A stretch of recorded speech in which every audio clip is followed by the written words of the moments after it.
first item on the agenda for today is an information item provided with a 2015 regulatory oversight report on the use of nuclear substances in Canada, is outlined in CMD 1637 and 16M37.A. The public was invited to comment in writing, and the Commission received one submission from the Canadian Radiation Protection Association, which are here with us in attendance, so we're going to hear from them later on. So we will also provide them with an opportunity to make a short presentation. So over to CNSC staff, and I understand Mr. Moses, you will make the presentation. Over to you. Merci, Monsieur le Président, membre de la Commission. Je m'appelle Colin Moses et je suis le directeur général responsable de la réglementation des substances nucléaires. Je vous présente mes collègues, Monsieur Sylvain Faye, directeur des autorisations de transport et de soutien stratégique, Madame Jacinthe Plante, directrice par intérim de la division des installations de catégorie 2 et des accélérateurs, Mr. Henry Rabsky, Director of Operations Inspection, and Mr. Peter Frunderick, Director of the Nuclear Substances and Radiation Device Licensing Division. On est également joint par d'autres membres du personnel de la CCSN qui sont présents dans la salle en appui à l'équipe. Nous vous présentons aujourd'hui le rapport annuel de surveillance réglementaire sur l'utilisation des substances nucléaires au Canada pour l'année 2015. Ce rapport constitue le 6e rapport produit jusqu'à maintenant par la CCSN. Le précédent rapport vous ayant été présenté en septembre 2015. Production of this regulatory oversight report continues to be an achievement for the Canadian Nuclear Safety Commission and a mark of best practice internationally. The CNSC continues to be the only nuclear regulator in the world to be producing such a comprehensive report on regulatory oversight of the use of nuclear substances and equipment in industrial, medical, commercial, and research and academic settings. Following the presentation today, the report will be finalized and published on the CNSC external website. Before getting into the presentation, I would just like to note two small corrections to the report. First of all, in the appendix, and you don't need to turn there, but just to note that one event was reported twice in the list because it was reported to us both by the consignor and the consignees. So the total number of events in 2015 is actually 155 as opposed to 156. And the second is a minor editorial correction, but on page 39 at the top of the report in the English version, again, no need to turn there, but it reads currently that no other nuclear energy worker or member of the public was exposed to radiation, and we should complete that sentence within in excess of regulatory limits. The CNSC regulates the nuclear industry in Canada through a comprehensive program of licensing, certification, compliance verification, and enforcement. The safe use of nuclear substances in Canada is a reflection of licensees' compliance with the Nuclear Safety and Control Act, as well as its associated regulations and specific conditions set out in CNSC licenses. The Nuclear Safety and Control Act, its regulations, and the license require that licensees implement and maintain appropriate programs to ensure the safety of nuclear activities, minimize doses to workers and the public, and minimize any potential consequences of events. Licensees are always responsible for the safety of their operations and activities. For each nuclear industry sector described in this report, CNSC staff conduct inspections, assessments, and reviews to evaluate each licensee's programs, processes, and safety performance. Pursuant to the CNSC's mandate for the dissemination of objective regulatory information, and consistent with our commitment to transparency in all our activities, the CNSC publishes a series of annual regulatory oversight reports covering all main sectors of CNSC-regulated activities. You've already heard about the CNSC's regulation of nuclear power plants, and today we will be presenting the CNSC's regulatory oversight report on the use of nuclear substances in Canada.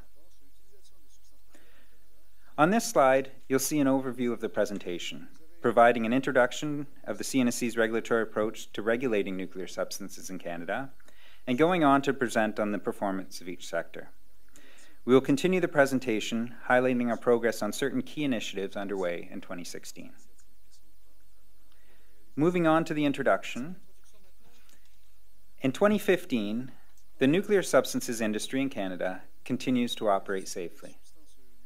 CNSC oversight activities, including licensing reviews, technical assessments, and inspections, confirm that licensees in the sector have appropriate safety programs in place in order to protect the health and safety of Canadians and the environment.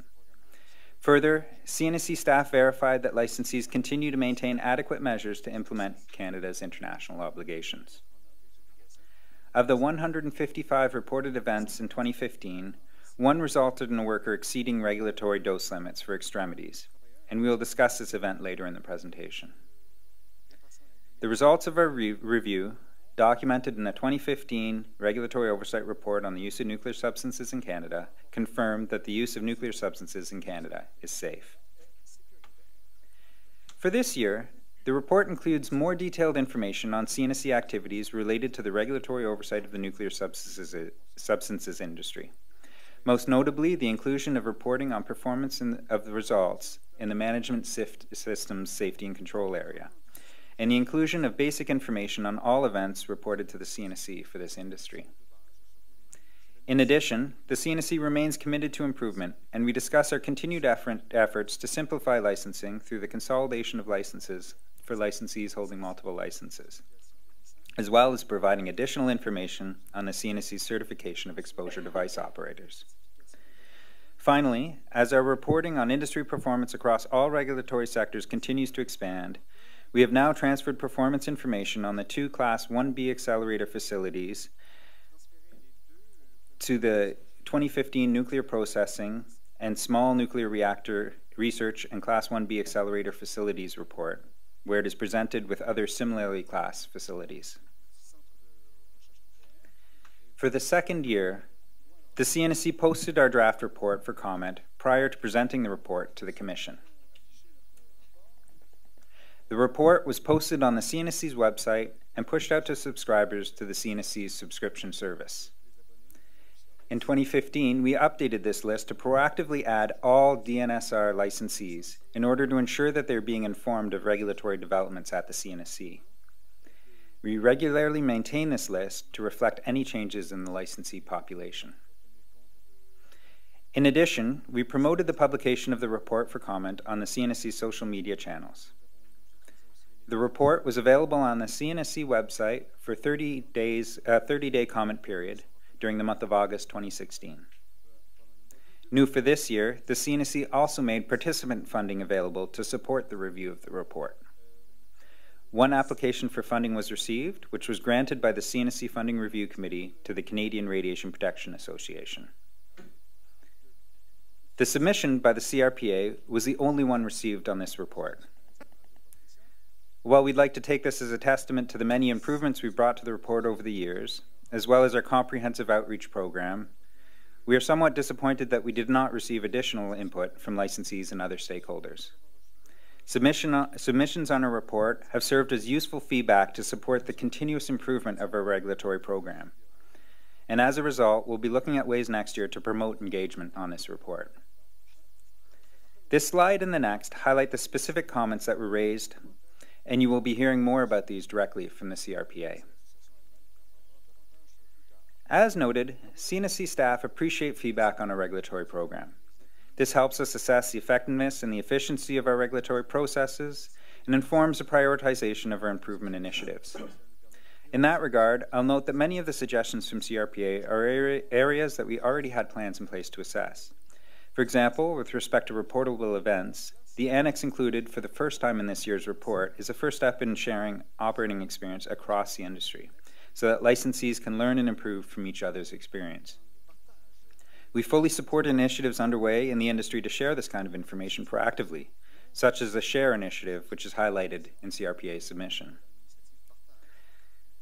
CNSC staff appreciate the comments from the CRPA, as well as the other feedback that we receive from our stakeholders through the many outreach activities that we hold throughout the year. This is an important piece of our goal of maintaining a modern, effective, and efficient regulatory program. I'll now turn the presentation over to Mr. Peter Funderick. Mr. President, members of the Commission, my name is Peter Funderick, and I'm Director of Nuclear Substances and Radiation Devices Licensing Division.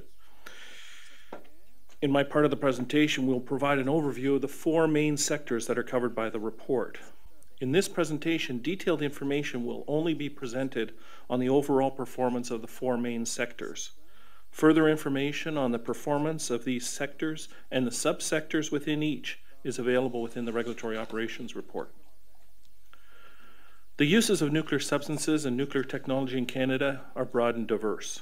For reporting purposes, we have structured the report to cover the 4 main sectors of the applications of nuclear substances as follows.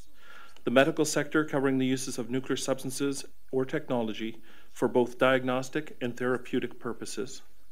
The industrial sector, addressing industrial uses of nuclear substances or technology in fabrication and production facilities or as part of fieldwork or construction activities. The academic and research sector, including the uses of nuclear substances or technology for research and teaching purposes. And the commercial sector, which includes licensees that produce, process, store, or distribute nuclear substances or offer other services for radiation devices. The medical sector consists of 494 licenses, which is approximately 21% of all the licenses issued. There are 10,704 total workers, which represent 20% of all workers involved in these nuclear activities. Approximately 70% of the nuclear workers in this sector are nuclear energy workers. There are 3 specific subsectors reviewed in the full report: diagnostic and therapeutic nuclear medicine, where nuclear substances are inhaled, ingested, or injected into patients, including for diagnosis, treatment, and research on humans. Radiotherapy, where radiation from nuclear substances, internal or external to the body, is used to treat disease. And veterinary nuclear medicine, where nuclear substances are used in a similar manner, but for animals for diagnosis and treatment of disease. This sector does not include information regarding administration of nuclear substances to animals for research activities. Research activities involving the administration of nuclear substances to animals is covered in the academic research sector, which will be discussed later. The industrial sector comprises 1,349 licenses, which is approximately 59% of all the licenses issued by the CNSC in this division, in this directorate. This also includes 32,323 workers, which represents approximately 60% of the workers using nuclear substances and prescribed equipment. Nuclear energy workers in this sector represent only 32% of all the workers in this sector. Many industrial applications do not require that all workers are considered as nuclear energy workers, only those with the potential to receive significant exposure. Safety performance results are provided in the full report for all licensees included in the industrial sector. The following 4 subsectors are highlighted in further detail. Portable nuclear gauges, which use gamma and neutron emitting sealed sources in smaller radiation devices to measure parameters most often associated with civil engineering, including density, compaction, thickness, and moisture content. Fixed nuclear gauges, where sealed sources in radiation devices monitor process flow in a pipe, storage tank levels, excuse me, or the density or thickness of material being manufactured. Industrial radiography, which uses gamma-emitting sealed sources in specialized radiation devices to provide field identification of welding defects, structural anomalies, and voids in cast material. And oil well logging, which lowers specialized gamma and neutron emitting sealed sources contained in robust radiation devices into a drilled hole to map out the subsurface geological structures and characteristics. The academic and research sector involves the use of nuclear substances and prescribed equipment in teaching and research applications. Much of the work conducted by licensees in this sector involves biomedical teaching and research, but it also includes licensees who provide training services to other persons. As noted previously, administration of nuclear substances to animals for research purposes is included in this sector. The academic and research sector includes 207 licenses representing 9% of all the licenses issued by the Directorate of Nuclear Substance Regulation. The total number of workers in this sector is 8,137, which represents 15% of all the workers using nuclear substances and prescribed equipment. And just over 35% of these workers are considered as nuclear energy workers. The subsectors in this group include laboratory studies, which primarily involved the use of unsealed nuclear substances, mostly for academic and biomedical research. Also included are consolidated uses of nuclear substances, which are complex licensees at institutions such as hospitals and universities, where the licensee has a substantial program in place and administers an internal system of permit approvals. The commercial sector includes 246 licenses, which represents approximately 11% of the licenses issued. In this sector, there are a total of 2,536 workers, which represents only 5% of the workers involved in the use of nuclear substances and prescribed equipment. Of these workers, almost 74% are considered nuclear energy workers. Safety performance results are provided for all licensees included in the commercial sector, and the following 5 subsectors are highlighted in further detail. Production of short-lived medical isotopes in accelerators and cyclotrons, and the processing of those supplies for distribution to other licensed locations.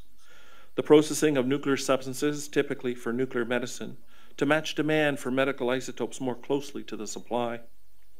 Distribution of nuclear substances and prescribed equipment, generally from manufacturers and suppliers outside of Canada or within Canada.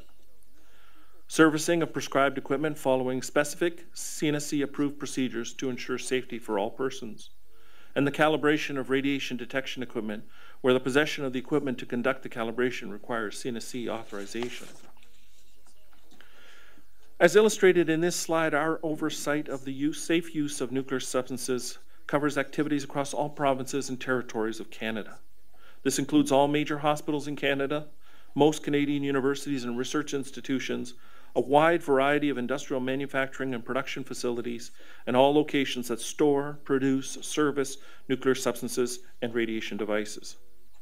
In addition, our regulatory oversight extends to field uses of nuclear devices, and our compliance approach, which we will be outlining later, includes field inspections to ensure that nuclear devices are being used in a safe and secure manner across the country.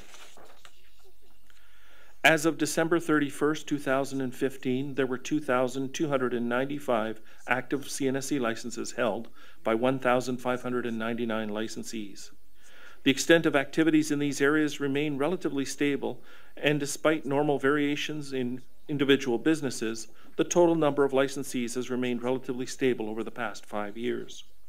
You will note, however, a small decrease in the number of individual licenses from last year as compared to 2014, where there was 2,411 active licenses held by 1,702 licensees.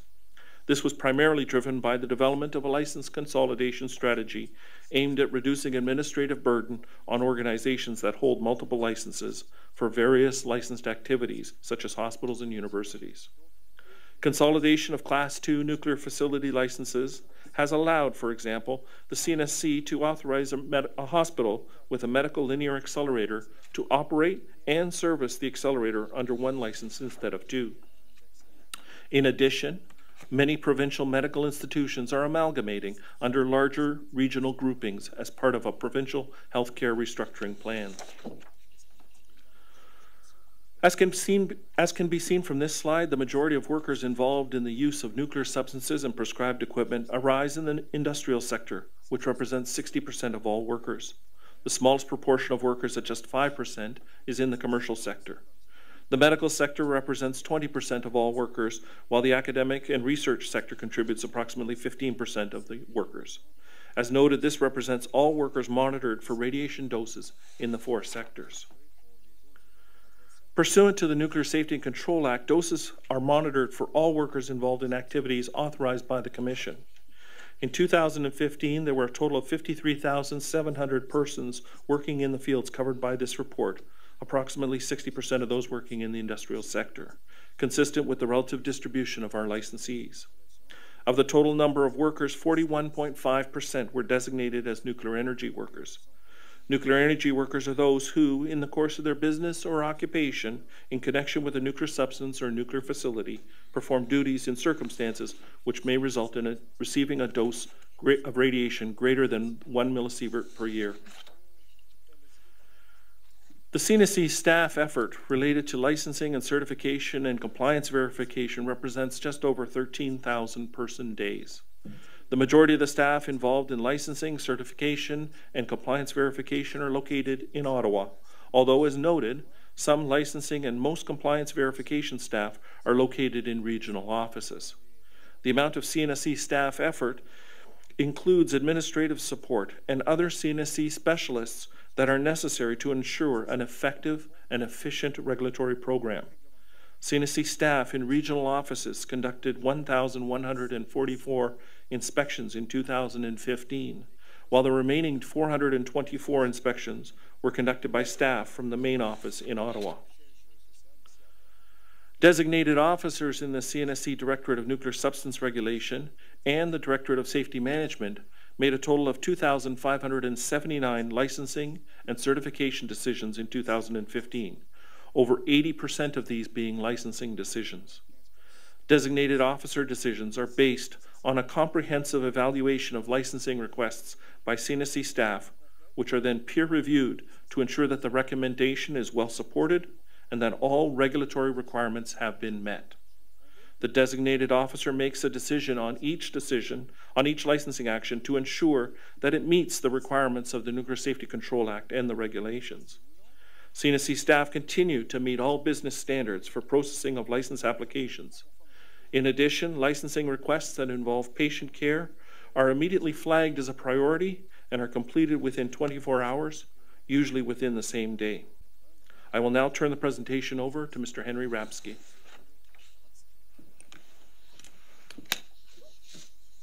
Henry Rapsky, for the record, Director of Operations Inspection Division.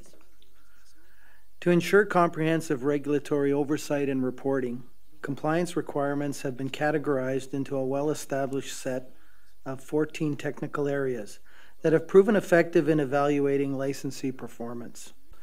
These are known as Safety and Control Areas, or SCAs. For the purposes of this report, licensee performance in the 4 nuclear sectors are measured by examining the licensee's regulatory compliance in 4 selected SCAs, those being management system, operating performance, radiation protection, and security.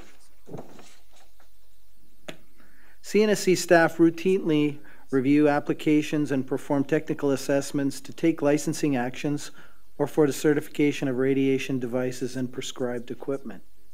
The purposes of these reviews and technical assessments is to determine if the applicant is able to meet all applicable CNSC regulatory requirements and has put adequate measures into place to ensure the protection of the environment and the health and safety and security of persons.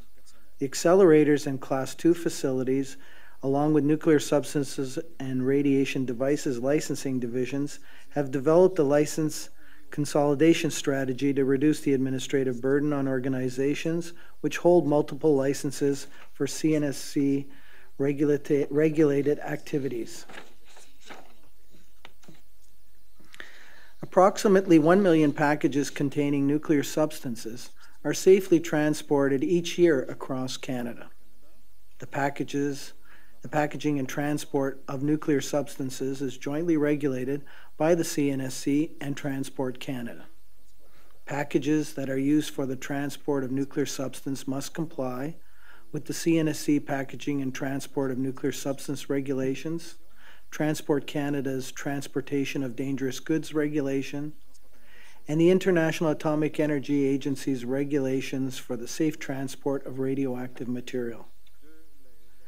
In June 2015, the Packaging and Transport of Nuclear Substance Regulations 2015 were published in the Canada Gazette Part 2. These revised regulations align to the IAEA regulations and ensure continued alignment by including an ambulatory reference. The new regulations provide additional clarity in the areas of radiation protection program requirements, reporting requirements, the transportation of large objects, and the discovery of material containing unidentified nuclear substances.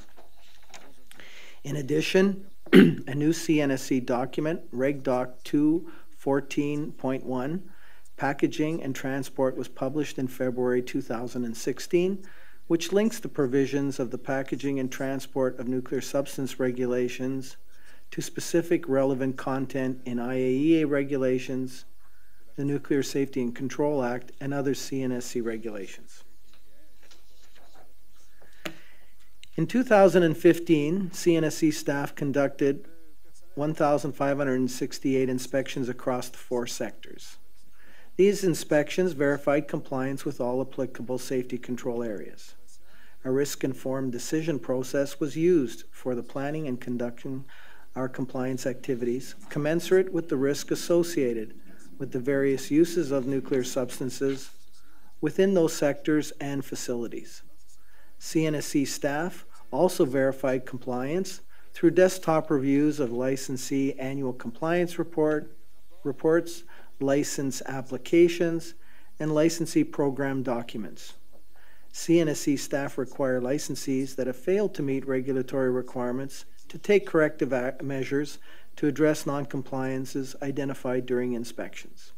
Any non-compliances identified are systematically tracked by the CNSC staff to ensure that licensees have taken satisfactory corrective measures.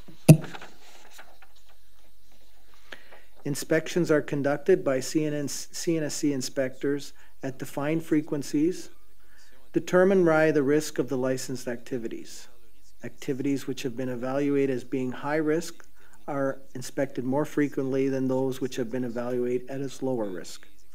Inspection planning is conducted on an annual basis and takes into account these defined inspection frequency as well as the licensee's compliance history. Inspections plans are reviewed throughout the year and adjusted as necessary to take into account poor licensee performance or new information, such as events that have occurred and or changes reported by the licensee to the CNSC staff. Inspections which are planned but may not be performed are systematically tracked to be included in future inspection plans. When CNSC staff identifies that a licensee is in non-compliance with a regulatory requirement, a graded approach is applied to encourage and bring the licensee back into compliance, as well as to deter future non-compliances. The risk and safety significance of each non-compliance is considered when determining the appropriate enforcement action to be taken. As the risk and safety significance of the non-compliance increases, the chosen enforcement action will become more escalated. Examples of enforcement actions used to address non-compliances range from written notices requiring corrective measures to be implemented to inspector orders ceasing unsafe activities that put workers and the public at risk. A key component of each licensee's radiation safety program is the Radiation Safety Officer, or RSO for short. The RSO has the primary responsibility for the licensee's radiation safety program to ensure that the licensed activities are conducted safely and all regulatory expectations are met. More specifically, they're required to maintain management oversight over the radiation safety program and implement things such as personal qualification and training programs, control of occupational and public exposure to radiation, planning for unusual situation and emergencies, measures to prevent workers from receiving doses of radiation higher than the dose limits prescribed in the regulations.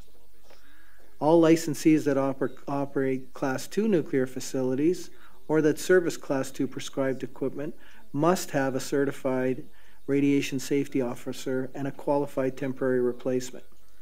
If the candidate is unable to clearly demonstrate through an interview process to the CNSC their knowledge, CNSC knowledge, as it relates to the position within their organization, the commission or a designated officer authorized by the commission may certify the candidate in the position of the radiation safety officer. In 2015, the CNSC certified 17 Class 2 RSOs. The appointment of radiation safety officers for other licensees does not involve a certification process. However, for high-risk activities, CNSC staff interview prospective RSOs during a pre-licensing visit to verify their knowledge of the company's radiation safety program, and to confirm their understanding of their obligations as a licensee. RSOs for new, low, and medium risk licenses are expected to attend third-party radiation safety officer training to ensure these individuals understand the additional responsibilities placed on that position.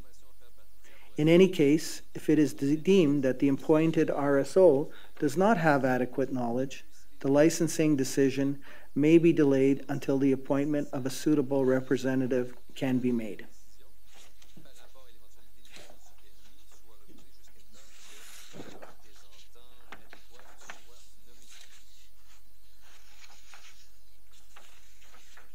Industrial radiography involves the use of nuclear substances and exposure devices for the non-destructive examination of materials.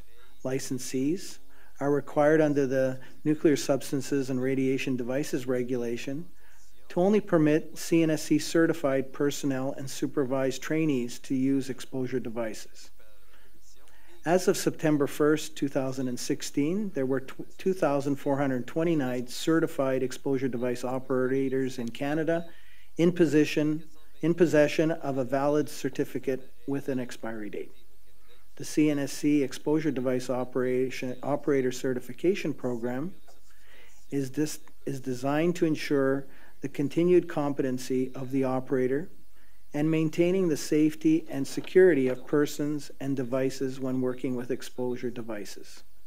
Since implementation of the Canadian Standards Association Certified Exposure Device Operator Personnel Certification Guide, and we call that the CSA PCP 09 for short, in 2015, the CNSC now requires certified exposure device operators to renew their certification every 5 years.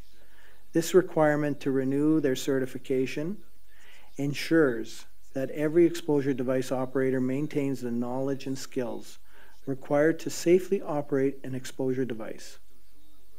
In 2015, the CNSC certified 141 new exposure device operators and renewed the certification of 240. The CNSC may take regulatory action up to decertification or prosecution if the exposure device operator is found to be operating contrary to safety protocols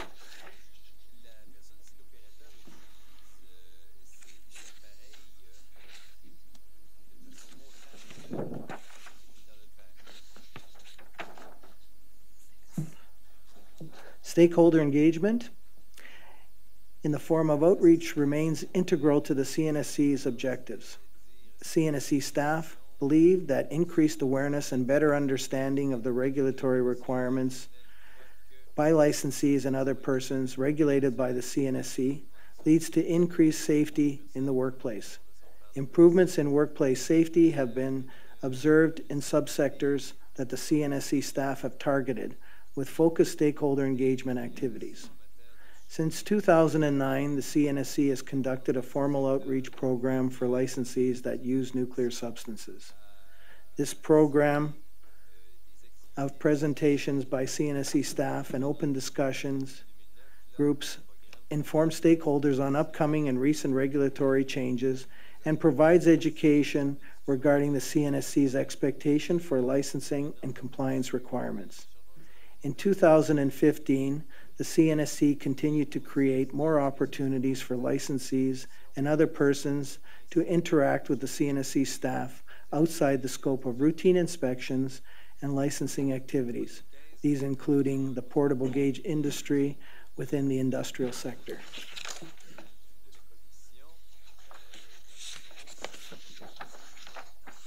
The CNSC introduced a financial guarantee program for all nuclear substance licensees in 2015.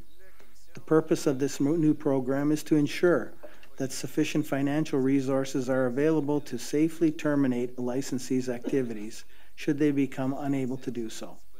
This is the first time that a financial guarantee program for nuclear substances has been implemented.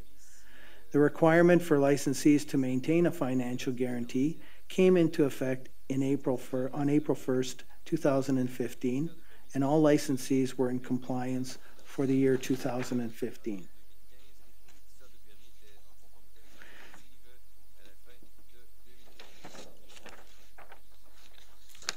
The CNSC introduced new regulatory requirements contained within Reg Doc 212.3 for licensees in possession of high-risk Category 1 and 2 sealed sources in May 2015. Following this implementation date, CNSC inspectors began conducting enhanced security inspections to verify compliance with these new regulatory requirements. Compliance with new security requirements for licensees with high-risk sealed sources was satisfactory in 2015. Of the 250 inspected licensees, 168, or 77.4%, were found to be compliant with these new requirements. CNSC staff ensured that the 49 instances of non-compliances identified were adequately corrected by licensees. The majority of non-compliances identified were related to administrative requirements, such as record keeping, which did not directly impact the security of the sealed sources. The new regulatory requirements within Reg Doc 212.3 will become applicable to licensees with medium and low risk Category 3, 4, and 5 sealed sources in May 2018. These new requirements are in addition to current regulatory requirements.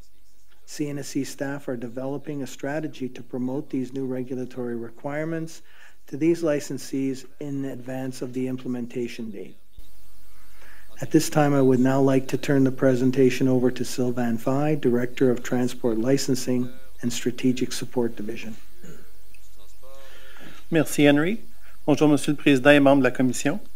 Through the following slides, I will be providing an overview of the safety performance of nuclear substances licensees for 2015. Overall, licensees continue to demonstrate adequate performance within the safety and control areas.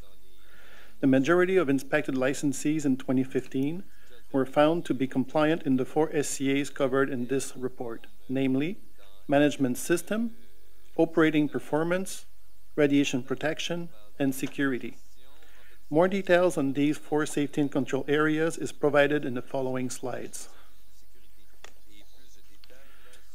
The reporting on the safety performance of licensees with regards to management system is new for 2015.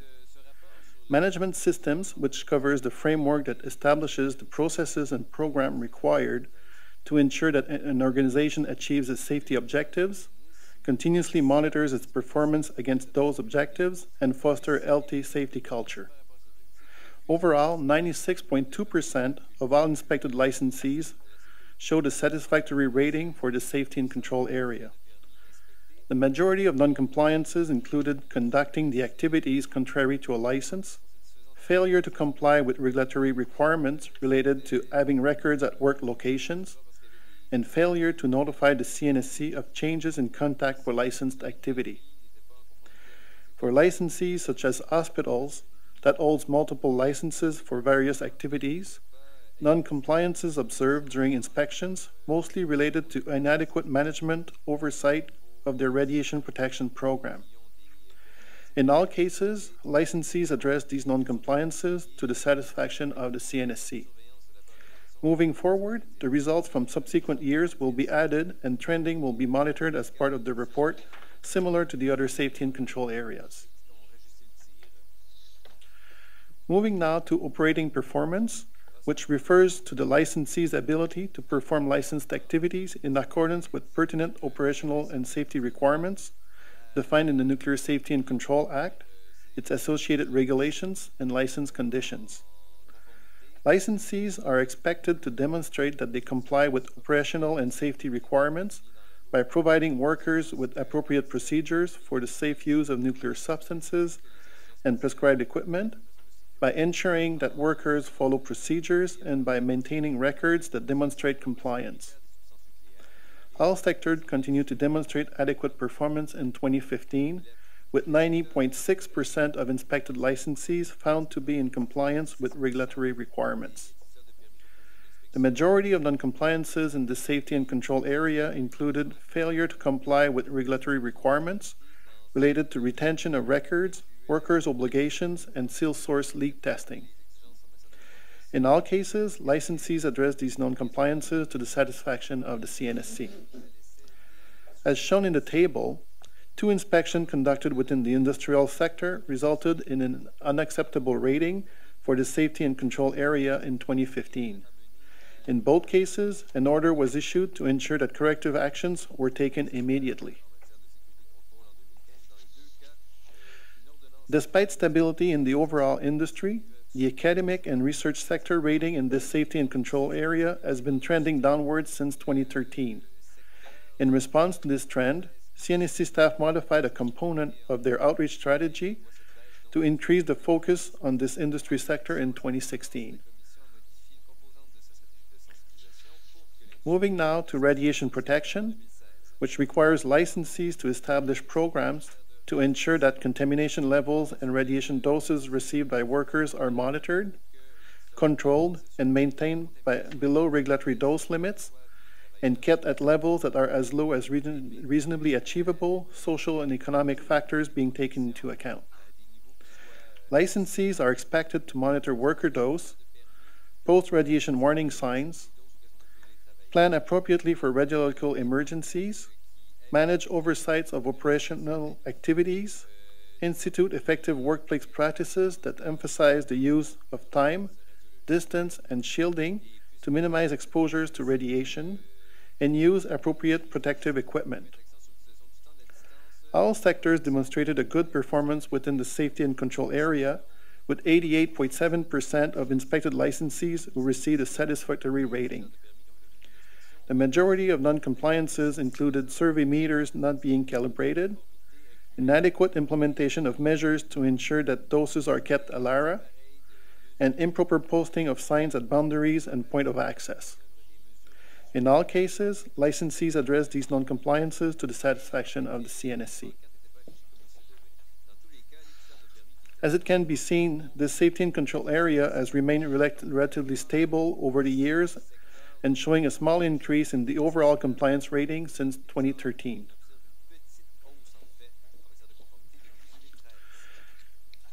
And finally, security, which requires licensees to have in place physical security measures, practices, and programs to prevent the loss, illegal use, illegal possession, or illegal removal of nuclear substances during the entire life cycle, including while they are in storage or during transport.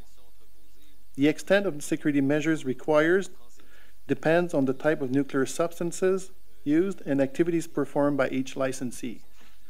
All sectors showed satisfactory rating for the safety and control area in 2015, with 95% of inspected licensees found to be compliant with regulatory requirements.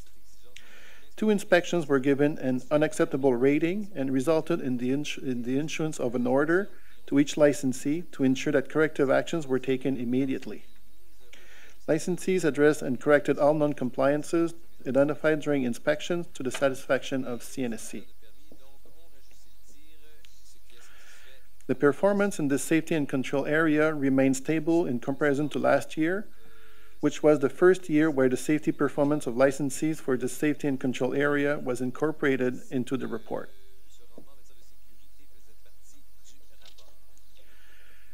To address non-compliances, CNSC staff used a variety of enforcement actions.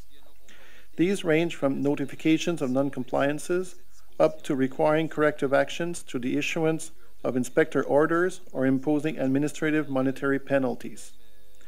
The nature of the enforcement action is based on the seriousness of the non-compliance as well as case-specific circumstances.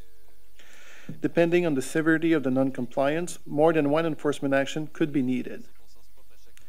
In 2015, the CNSC escalated compliance enforcement action in 21 instances for licensees in the medical, industrial, academic and research, and commercial sectors.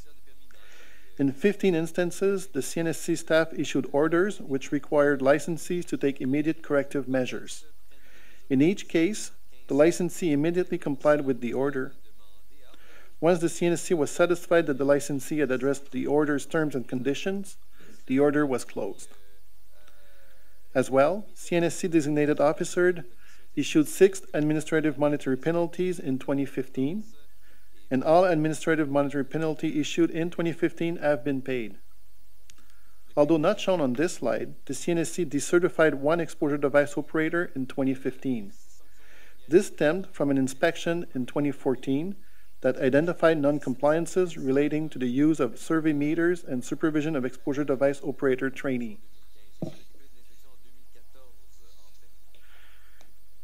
Licensees are required to have programs in place for the management of unplanned events and accidents. The situations that warrant mandatory reporting and the content of the reports are set out in legislations, regulations, and condition of their license. CNSC staff review, assess, and track all events reported by licensees. For the second time this year, reported events have been ranked using the International Nuclear and Radiological Event Scale, INES, a tool for communicating the safety significance of nuclear and radiological events to the public. As described last year, this tool allows the establishment of a perspective of an event safety significant.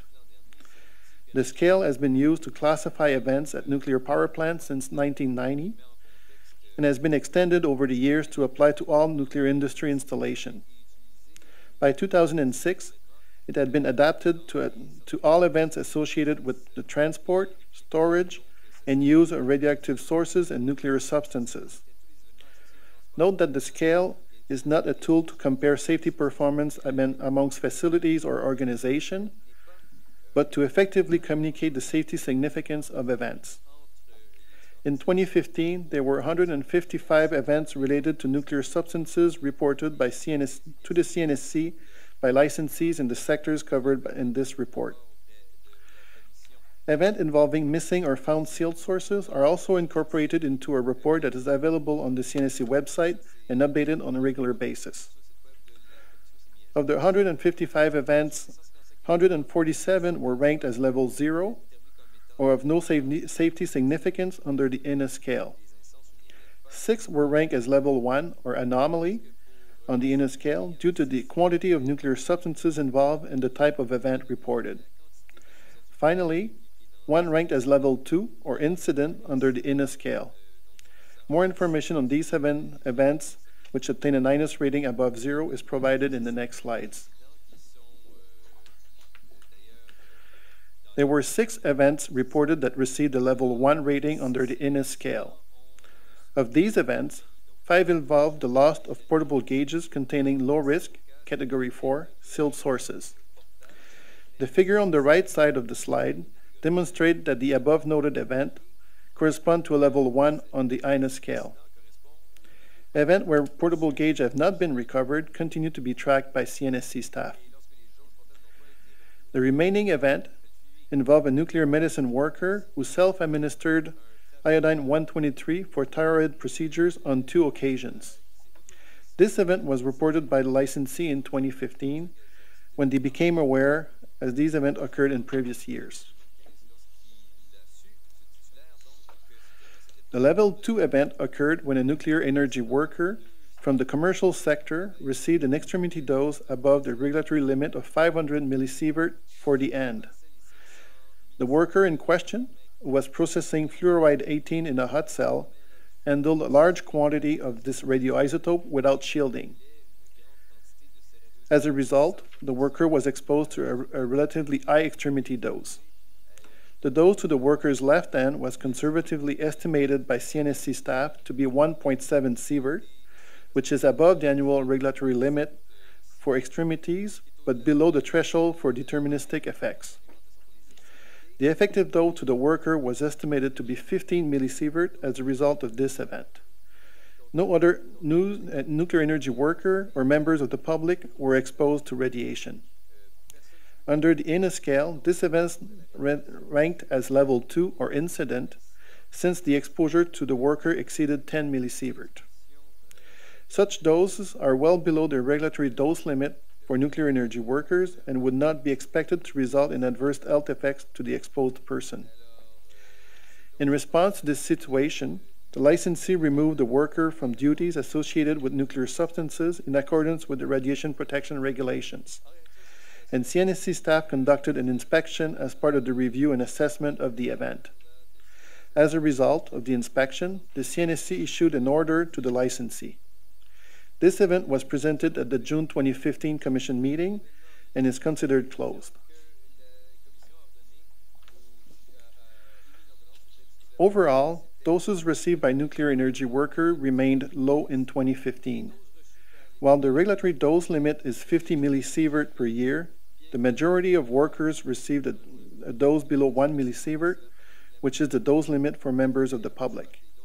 In 2015, no nuclear energy workers exceeded the 1 or 5-year dose limit of 50 millisievert and 100 millisievert respectively.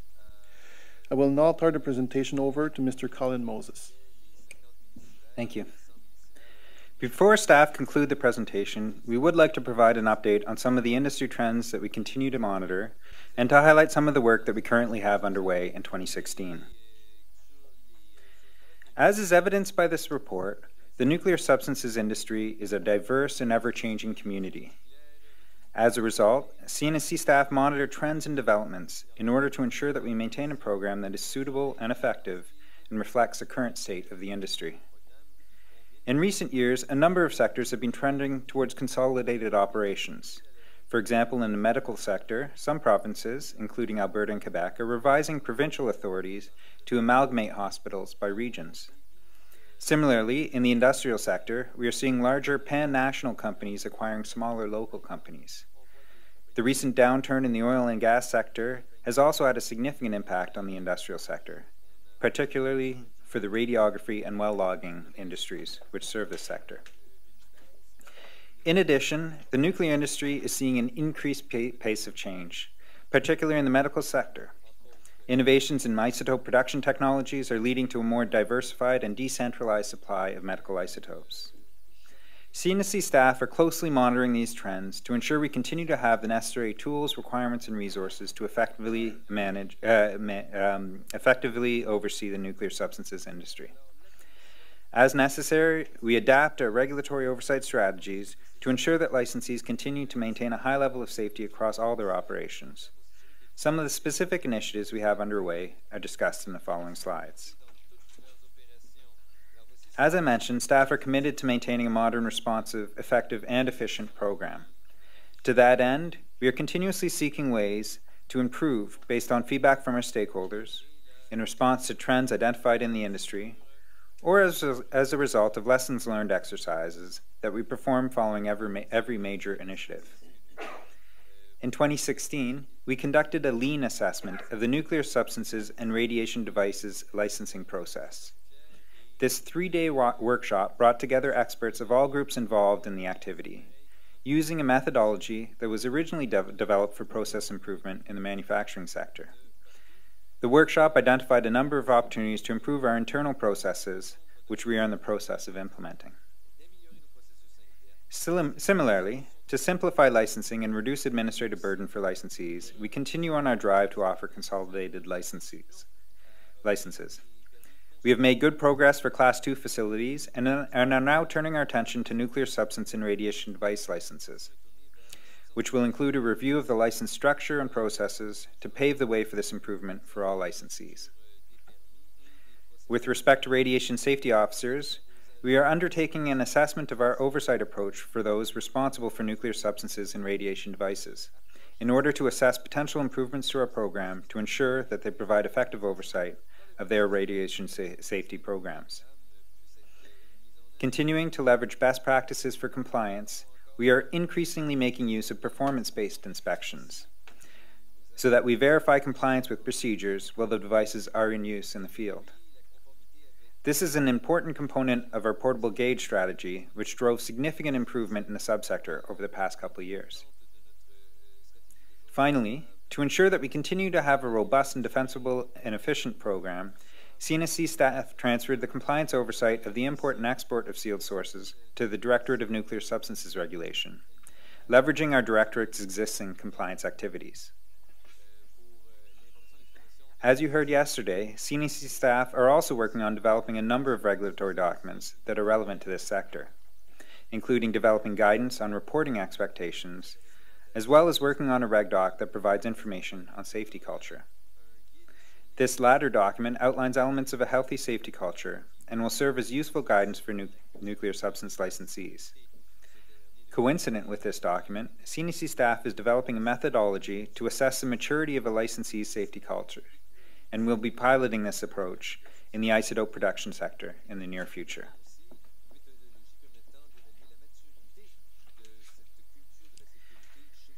In conclusion, both as a result of our rigorous licensing and certification reviews and our comprehensive and risk-informed compliance approach, and as evidenced by the continued low levels of exposure across the industry, CNSC staff conclude that the use of nuclear substances is safe, with adequate protection for the health and safety of persons and due consideration to the security of nuclear substances and prescribed equipment. Thank you for the opportunity to present this report, and we remain available to answer any questions you may have. Thank you.